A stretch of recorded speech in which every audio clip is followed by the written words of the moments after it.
Right. So, part of your interview, I'm quoting, the Iranian Revolution ended up sparking an ideological arms race with Saudi Arabia. Both countries poured billions of dollars into their respective versions of Islamic orthodoxy. So my question that I believe it wasn't a direct quote of you. I was quoting the article. So Qatar, we've brought up before, is the largest foreign funder of like higher education within America. Something like 10 billion. And there's also question about money that like hasn't been claimed, but that they're still receiving on the back end, some of these colleges. So who knows? But it's billions. Is this to advance their version of Islam in that same way? Or do you think it's strictly like a soft power move that they are instilling these seeds and then hoping for it to blow up later? Or something else, Okay, maybe?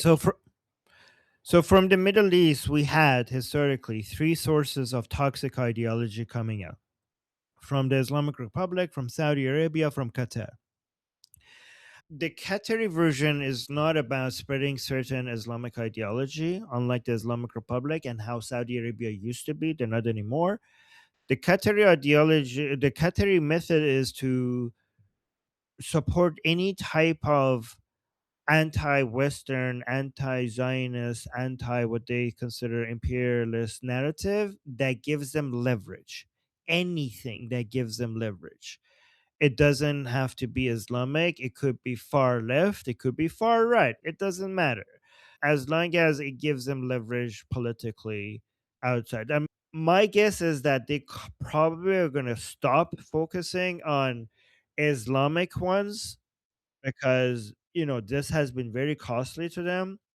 I think they're going to mostly continue focusing on supporting far left and far right ideology. Like, by the way, by far right here, I'm not talking about patriotic people who are concerned about Islam and immigration. That doesn't make you far right. That just makes you right.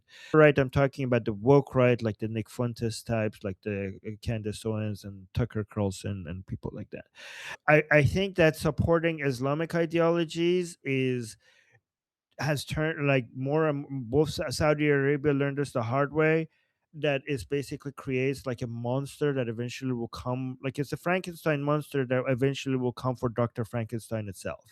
And Saudi Arabia like have experienced that for a long time now, because most of the Wahhabis ideology that they spread is now very much anti-Saudi. So this is a demon that they created that now they have nightmares about it themselves. And Qataris they woke up to this nightmare as well when Doha was bombed by Israel, and now it's being bombed by the Islamic Republic. They're like, yeah, this is not working out for us at all. So I think Qataris are gonna move off of that as well, and just focus on other toxic ideologies that might not be that Islamic. Maybe like any narrative that supports the Palestinian cause or the axis of resistance without really leaning in too much into the Islamic parts of it. Historically, though, Saudi Arabia's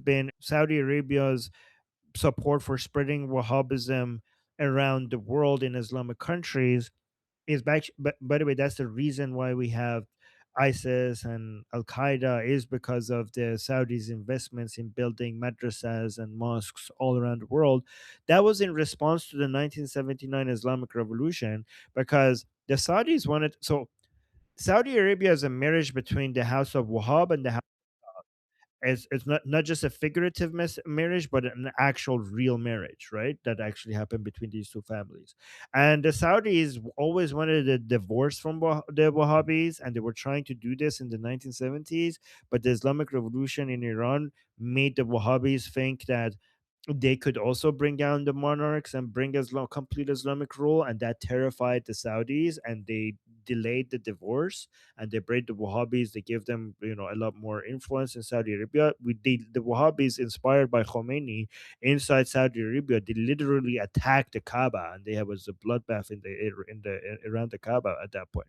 So the Saudis were like, okay, we're going back full Islamic mode.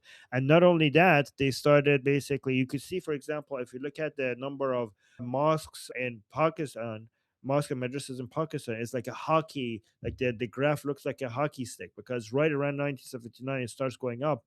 because the Saudis were responding to the Islamic Republic exporting his Shia revolutionary ideas around the world, and they knew that the Islamic Republic's next destination was Saudi Arabia. So they thought that if this is the soft power of the Islamic Republic, we need to use Wahhabism as our response to it, and that didn't work out for the Saudis. It backfired on the Saudis because that turned into their own enemy, and now they're not doing that anymore. They're going the complete other direction, and they're going through a new phase of trying to divorce from the Wahhabis right now, and the divorce seems to be complete unless the Saudis go bankrupt because of the drop in oil and gas prices because of new technology. If that ever happens, we might see another Islamic revolution in Saudi Arabia the way that we saw in 1979.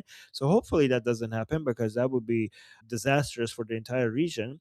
But you could say that, but the Saudis have had, like, the Islamic Republic has been a nightmare for the Saudis ever since 1979, and this is why they're right now one of the main people, other than Israel, the main backer of regime change in the Middle East is right now Saudi Arabia.